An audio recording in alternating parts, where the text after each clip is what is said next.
Fala rapaziada, Sandro Ramos aqui e hoje dando continuidade à nossa série de vídeos Java Mid-Level, continuaremos falando sobre Collection Framework, hoje em especial a interface Map e suas implementações concretas. Então, bora pro vídeo aprender mais esse conceito.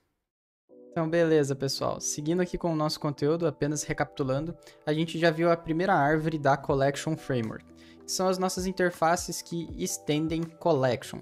Então, o Map ele não estende Collection, ele está nessa segunda árvore da Collection Framework, das interfaces que não estendem Collection. Então, a gente já viu lá nos vídeos anteriores, caso você não tenha visto, recomendo que você vá lá assistir, onde a gente fala sobre Queue, List e Set, que são as nossas implementações aí de Collection.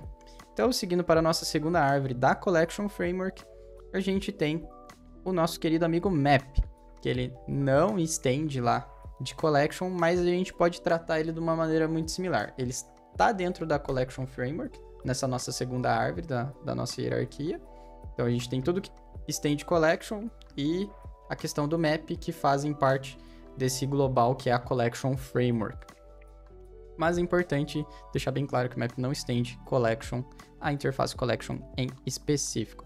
Então a gente não vai ter o ADD lá, a gente não vai ter alguns métodos que nos nossos últimos vídeos a gente já tinha eles bem claros ali, mas a gente vai ter alguns outros métodos, né, da própria interface do Map, que é o put, por exemplo, até porque a estrutura do Map ela funciona de uma maneira diferente das outras estruturas que a gente tem na nossa primeira árvore, que estendem lá diretamente de Collection.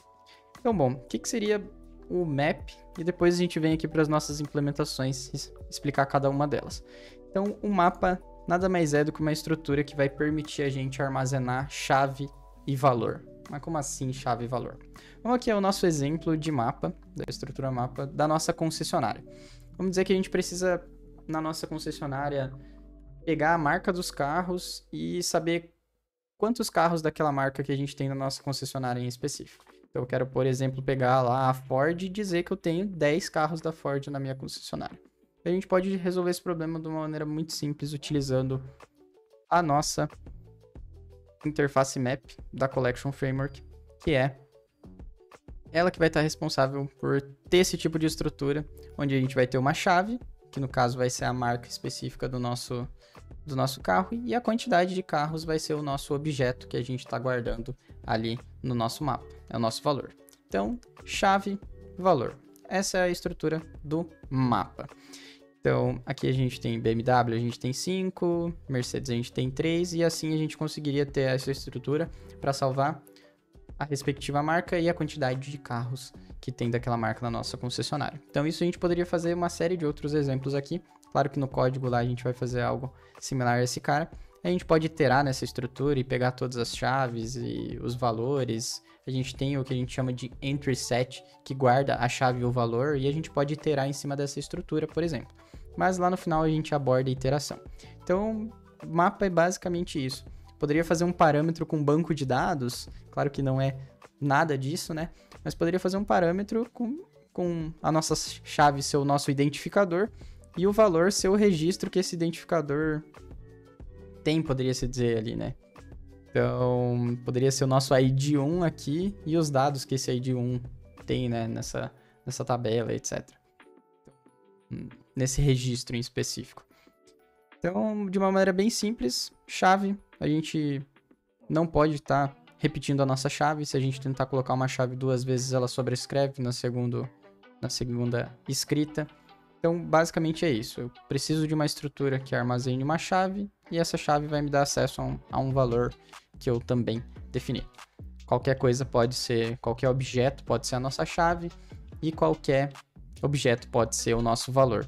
Então, aqui a gente poderia até aprimorar mais esse exemplo e a nossa chave continuar sendo a nossa string da marca.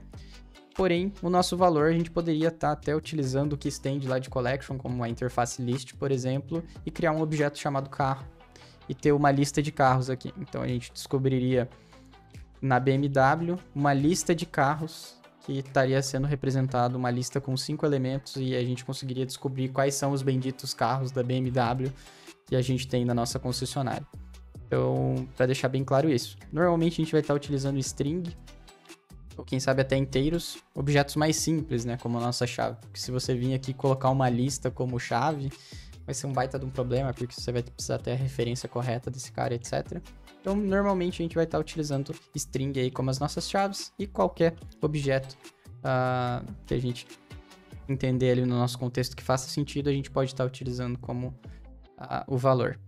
Então, bom, a gente também tem a questão ali de sorted map, que a gente já vai voltar e ver ali as nossas implementações possíveis. E isso aqui, você ter o conhecimento dessa estrutura aqui dentro do Java, vai te salvar de ter que criar DTOs muito simples só para estar transportando essas informações dentro do seu sistema. Então, você ter um conhecimento bem aprofundado desse cara resolve muitos problemas que essa estrutura de dados em específica te auxilia, né?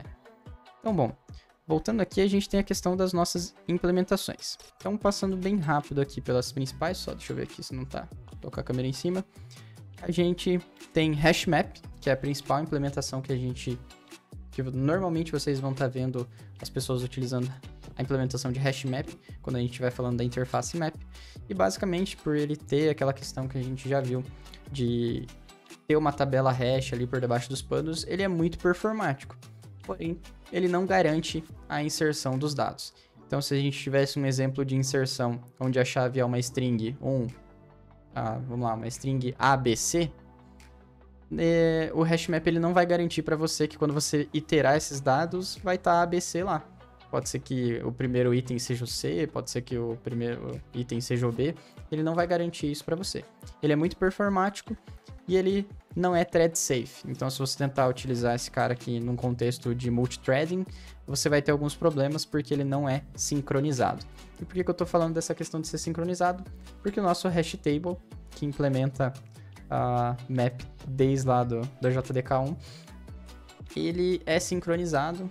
Então, ele é um pouco menos performático por você ter essa possibilidade de utilizar ele no contexto de multithreading e ele ser thread safe. Então, quando você tiver múltiplas threads, você pode utilizar o hash table e ter a garantia que o que tiver ali dentro de dados, múltiplas threads alterando ali, etc., você não vai ter problema com isso. Então, basicamente, ele é bem similar ao map, porém, ele tem essa questão de ser thread safe. O HashMap ele permite ao menos uma chave nula e vários valores nulos. Você pode colocar vários valores nulos, né? Dado chaves distintas, você pode ter vários valores nulos. O hashtable ele não permite. Se você tentar colocar lá uma chave nula, um valor nulo, etc., ele vai dar null pointer. Então, essas aí são as principais diferenças que a gente tem entre o HashMap e o hashtable. Você vai utilizar ele mais quando você precisar ter um contexto de thread safe, quando você estiver trabalhando com multithreading. Já o HashMap é o que a gente utiliza no dia a dia, porque normalmente essa questão da concorrência no multithreading não é algo que a gente vai estar tendo que resolver nas nossas aplicações normalmente. E aqui a gente tem o Linked HashMap, que ele vai garantir pra gente, já que ele é uma lista encadeada, né? Poderia se dizer assim, um HashMap encadeado. Ele vai garantir que o que a gente vai inserindo no nosso mapa, ele vai ser respeitado. Então, pensando lá na chave ABC, adicionei o A, adicionei o B, adicionei o C. Se a gente iterar nesse cara, vai estar lá ABC certinho.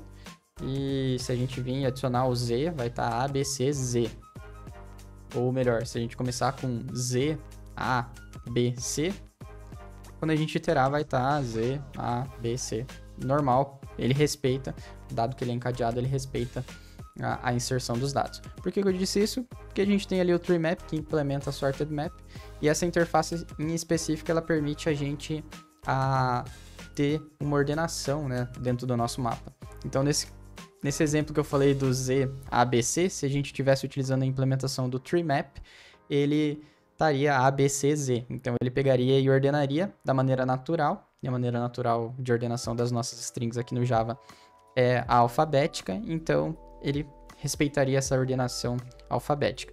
A gente poderia também passar, né, uma classe de comparação ali, comparator ou comparable, para estar definindo qual que seria a regra de ordenação se a gente estiver utilizando tree map.